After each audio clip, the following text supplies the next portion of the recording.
The Honeywell culture has changed significantly over 14 years, and we're in our 15th year of this change. Evolution is a fundamental to it. First of all, Darwin's point was not survival of the fittest. It was survival of the most flexible. And the only way you can stay flexible is if you evolve constantly, because everything around you is always changing. So if you're not changing faster than your external environment, you're going to have a problem. If I go back to almost 15 years ago now, we had a culture where people did not want to work together. We had at least 3 separate cultures, maybe more. That's why we started focusing a lot more on the customer.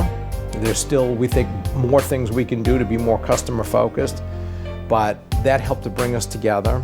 The focus on One Honeywell caused businesses to start to want to work together. This focus on compliance with words versus compliance with intent, and how there's a huge difference between those two, that's all hugely different from where we were 14 years ago. And it shows in our financial performance, because I've always felt like a good culture is what drives sustainability of results. How do I do the seed planting? How do I keep evolving? How do I stay hungry so that I never look at it and say, we're good because we're good? Rather, we're good because we stay scared and we're always looking over our shoulder. And that's all different from what we had 14, 15 years ago. Well, I have to say we do a number of things that might be considered unusual by some, but just to give you some examples, when people talk about smart bombs, for example, and can put it through the window or put it through the door, it's our guidance mechanism that allows them to do that. When it comes to the product that most people end up going, wow, really, you guys make that? It's muck boots and extra tough boots. And extra tough, if you've ever watched The Deadliest Catch, they're all wearing extra tough boots. We've done quite well with both of those products. They came as part of an acquisition that we did for personal protection equipment. They just happen to be in there. If you take a look at how Silicon Valley has operated so far, or how people think about the internet, it's really been a digital to digital experience. Now we're starting to get into this digital to physical experience, which is vastly different. If you have a bug in the digital to physical environment and you created a 15-second problem in somebody's refinery, which resulted in a 4-hour shutdown, which results in a 2-day startup, now you've cost them a lot of money on that bug. Stuff has to work.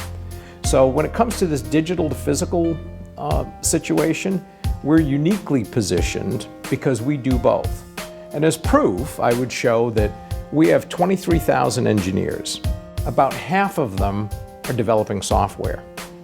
And it's software at 3 different levels. Simulation, if you're trying to say simulate how a turbocharger or a jet engine works. Product enablement, so you think about all the avionics that exist out there, or the control systems for a building or a home where you're enabling the product.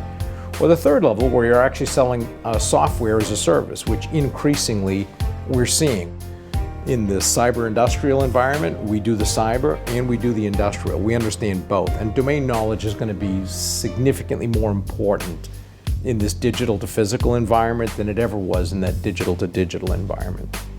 Why is there so much variability in performance as you go from one company to another? And the answer is, it really is, the trick is in the doing. It takes a talent to know that difference between compliance with words and compliance with intent.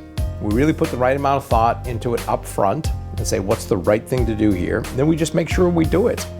It's amazing what that's worth. And in fact, I paraphrase Edison oftentimes, who used to say, invention is 1% inspiration, 99% perspiration. And I'll say business is 1% strategy, 99% execution. Just being able to actually do it makes all the difference in the world.